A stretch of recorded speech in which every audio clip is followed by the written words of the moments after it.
Hello and welcome to Harman Manyora's channel. My name is Jadil Cabrera, ready for today's political conversation.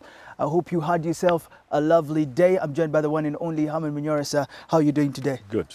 Just good. More than good. More than good. I like that way. Deputy President William Ruto is facing tough criticism for what is called Kotu Secretary General Francis Atwoli, calling him stupid, calling him foolish. Kotu Sec Gen Francis Atwoli, on the other hand, calling him a thief. Should the DP be criticized for speaking his mind on some of the proposals he made and some of the people that counted them? Well, there is nothing wrong with speaking your mind, Mm-hmm. except that some of the pronouncements, some of the things you say, they may even be true if you think I'm foolish and you call me foolish. But ask yourself, who are you? You are a deputy president, you want to be president. Where are you in a foreign country? Who are you speaking to? Perhaps even foreigners and foreign press. What language are you using? Calling somebody foolish, stupid? What do the people think about you when you use that kind of language? They quickly conclude you are not presidential material. But some presidents speak the way the DP has been speaking, and some of them get into power. Even Donald Trump was speaking almost the same way. But I'm saying there is need to moderate your language, to look at what it is you are saying. Who are you referring to? Who is your audience? What is your intention? If he has asked himself those questions and answered, and thought it is a very good thing to call Atwoli stupid and foolish, then it's okay. Oh. If he has weighed all those parameters, all those things I've said, including the people wondering, how can a man aspiring to be president speak that? If he has answered and ticked all the boxes, then it's okay. He can even repeat. When he comes back here, say, when I was away, I called Atwoli stupid and foolish. I'm back here, I want to call Atwoli foolish and stupid. If that's good for him, then I'm only asking, has you looked at the consequences and the implication? I hope yes. When a presidential aspirant tries to be tough, tries to look tough, tries to speak tough, do you think it helps them in a specific way, the way the DP is now trying to do? It depends on the times, on the circumstances. To look at Trump, for example, two things about Trump. One, Americans love a tough president. Even with all the goofs and gifts and what have you, Ronald Reagan was a darling of the American people. Just tough, you ain't seen nothing, yes. America should not accept that. Americans love that. You know? Yeah. That's why, given a chance, Americans can elect army generals into White House every election here. The only that they shy away from. Even Powell, that led Powell, he was being asked to stand. He said he didn't have the passion for president. Americans. So those are Americans. Secondly, Trump seems to be speaking for a certain category. Trump was speaking for the white population that even now feels threatened. Explaining nationalism, the nationalist movement in America and across Europe. It is there, of white people thinking other people want to take over and dominate them. So Trump was speaking for those people. And secondly, the country was doing so badly that his language was resonating with Americans who had given up hope in the American system in Washington. Partly explaining why, for example, the hustler narrative is selling. Because there are so many frustrated Kenyans, jobless, hungry, sick. So when a man speaks, that language resonates with them. So Trump was addressing that kind of constituent, and it was resonating well. So if Ruto has a population he's speaking to that is happy to hear him call Atwoli stupid, then I would not blame him. That would be good for him. Now, all this has been brought about by NHIF, his plan to make those who are earning more contribute more. He's saying the current plan is making the poor continue becoming poorer and poorer because they are cutting almost 10% of their earnings. Do you think his plan to make those that are earning more is going to help us in getting universal health coverage? I like the way people... This thing is not even a Ruto thing. This thing was started by Nyang' Nyong'o. When Nyang' Nyong'o was in charge of health. I remember he was quoted saying, I can use 2,000 for lunch, 5,000 for lunch.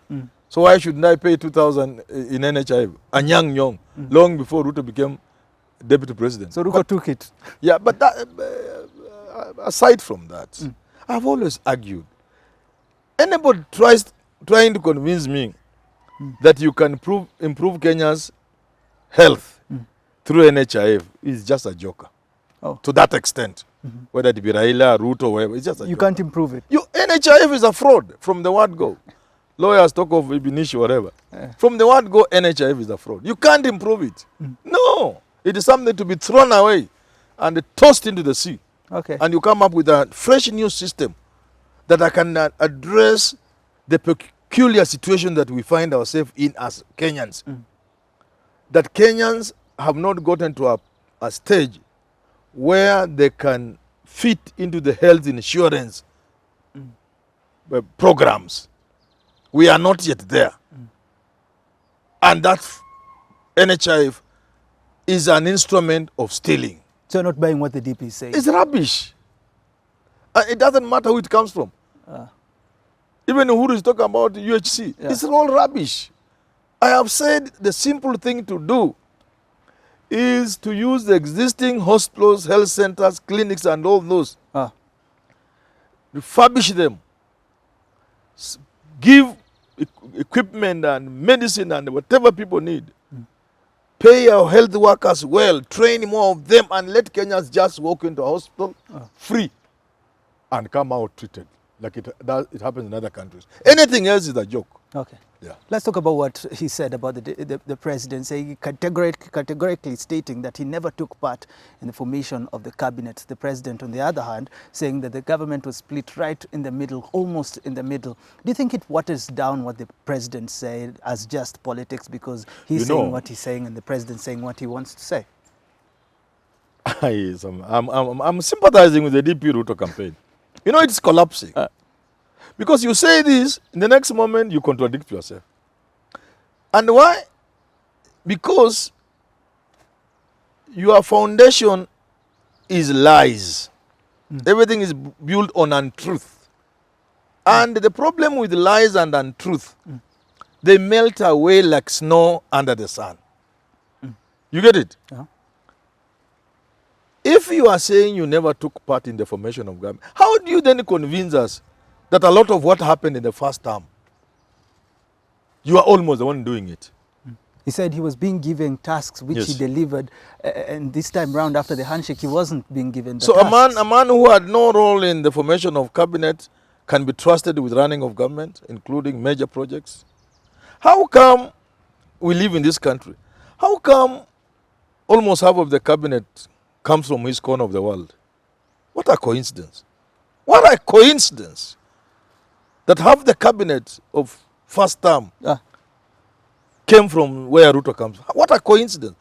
Does somebody think we have porridge in the head instead of brains? But let's also just be honest. How come when these people had issues with the law, the same court of Ruto say they were being targeted? If they were not his appointees. So let's give us a break. Everybody knows, including a kid, that 2013 government was formed by Uhuru and Raila and Ruto. Each person brought certain names. Uhuru is crediting for using his part of government to sprinkle, even give lawyers one or two, while Ruto gave all his to mostly the Kalenjin he comes from. The guys who are reading the names of cabinet in ties. You see, when he says that, he must be saying to some other Kenyans, not somebody like Manyora. Some of the people appointed are our friends. Some of them are our colleagues. You talk to them and you know who appointed them. And then somebody tells you, I'm going to be appointed. Ruto is appointed. So what are we talking about? That is why I'm saying, I have said it on TV, and I've said it in this channel, I've said this on my website. Ruto requires urgently the services of experts to repair his ship. It is sinking. He must repair, because everything is founded on lies and the contradictions that are now, it is demolishing all his platforms on which he stood. Because of that, he's saying that he cannot be blamed for the failures of the government. Just say we appointed government with Uhuru because this was our government. Okay? We appointed with him. We achieved so much. But come 2017, I had very limited space to maneuver when it comes to my appointment of government. And one thing led to another. I found myself sidelined. We know it is true he has been sidelined. So why are you trying to lie? What do you benefit from that? Do you think then he's justified to say what he said? Because he goes ahead and says that the president had a problem with his legacy. Yes. He didn't want the Ruto legacy, he wanted the Uhuru legacy. Is it then justified to seclude himself from the government because the president told him so? How do you seclude yourself from government? And when you go somewhere, I was on TV with a friend, a fellow panel, and I was telling him, now, you say nothing has happened in second term. Then I point at a road in my place, Gisambai Shamako, in Hamis constituency. One of the things Ruto is continuously talking about when he's in Western Kenya. I have done this road, but this road was done 2 years, less than 2 years. In fact, it is not yet complete. It's being done. Yeah. This is 2022? 2022. 2021, 2022. Is it in the first term or second term? I'm an old man. Maybe this is Uhuru's first term. So, I mean, that's what I'm saying. You say Uhuru has done nothing. And the next moment you are pointing at a project going on and saying, this is me. At what point did Uhuru leave the seat for you to occupy temporarily in the second term? For you to... At least in the first time. So I asked my friend. Then the guy says, no, this was started when Ruto was chairing certain committees that came up with this idea of this type of road. But that's what happens in all governments. Governments exist in perpetual succession. You start something, you are Kibaki, it is completed by Uhuru. Kibaki is completing many things that were more, even free education was conceived during the Moi era. You know? Yeah. SGR was conceived, designed, and even tendered during the Kibaki era. It's only that when Uhuru came and Ruto, they changed the contracting and the cost. Something that made them fall out with Jimmy Wanjigi. So what are we talking about? Governments are in perpetual succession. You come in, find something was going in, you complete it. You also start yours. Some you complete, some will be completed by your successors. Okay. So when we look at this government then, should we say it is Uhuru Ruto's government? Should we say it is Uhuru's government? Or should we say it is Uhuru Raila's government? Because some people are also attributing some of the successes to Raila. In my video on Saturday, I said, it is time for Kenyans to take a real look at this constitutional provision. We never had this problem when we had vice presidents. Nobody ever talked of a Moi Saitoti government.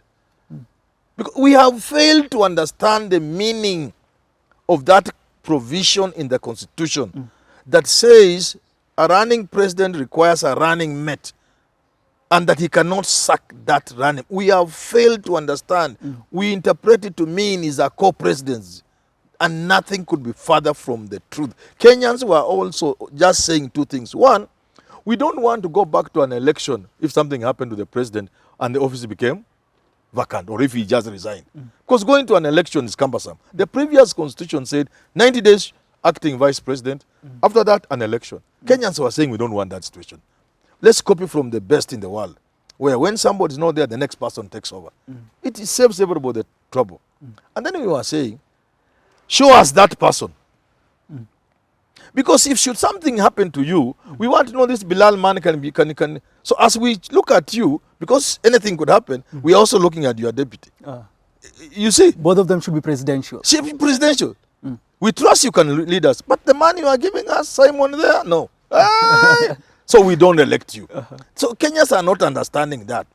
They misinterpret that to mean there is a co-presidency, they are sharing government, and the deputy president cannot be sacked because he's part of... No, we are just saying, if you told us, in the event of anything, it shall be Bilal.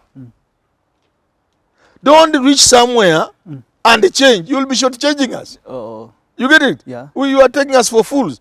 Ati tukuingize, alafu after 2 days utoe hiyo mtu. Hapana, stick with him. Because we elected you knowing if anything happened to you, that man is there. So we should relook into that. We must remove that provision in the Kenyan constitution. Maybe this Ruto Uhuru thing is the tip of the iceberg. We will see bigger things happening in this country. I ask Kenyans, whenever you talk about constitutional amendment, these civil society people, remove this thing here. Let us go back to the vice president. Let the president sack you if you are standing in the way of his delivery. And Kenyans will just support him. If you sack the vice president and people think he was a better person, they can impeach you. And we go for another election. Okay. Yeah. Finally, let me ask you this. I heard you on TV some other day, you were interpreting something on treason, like a senior counsel, Manyora there. Yes. When you had the DP speak in the UK and saying, some people are saying that the president may not allow him to take over power if he is elected. How can you interpret that statement? That the president may not? May not allow the DP. People are saying that the president may not allow the DP to become president. He said if he won the elections? If he won elections. That is, in fact, that's what could be treason. That's unconstitutional. The president has no power to deny Ruto the presidency if he won elections. If Kenyans elected him, and then he says, not you. That's wrong. That's unconstitutional. These are the things, these are past we are trying to run away from.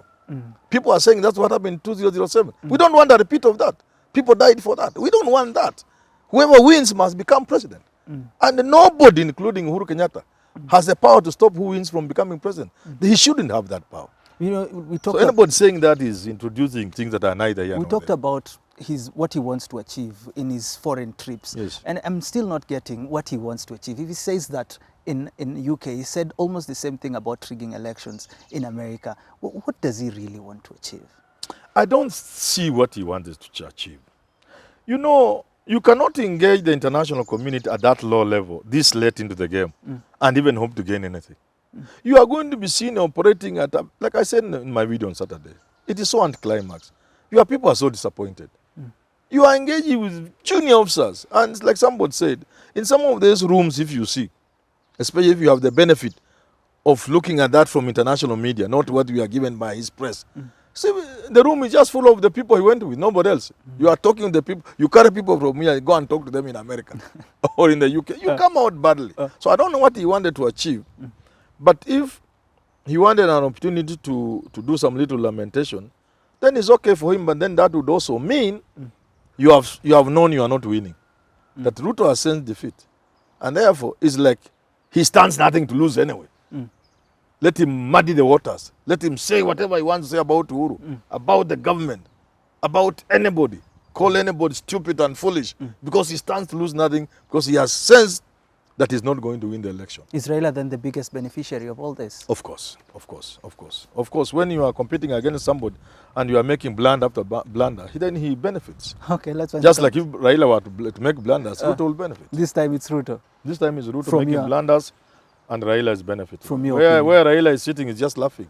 Let's end the conversation there. Thank you so much for tuning in into today's political conversation. My name is Jadel Kabiro. Be sure to check NairobiReview.Africa for credible articles. Send us your opinions on what is happening within the political arena. DP Ruto versus Raila, the two horses of 2022 presidential elections. Have yourself a lovely rest of your day.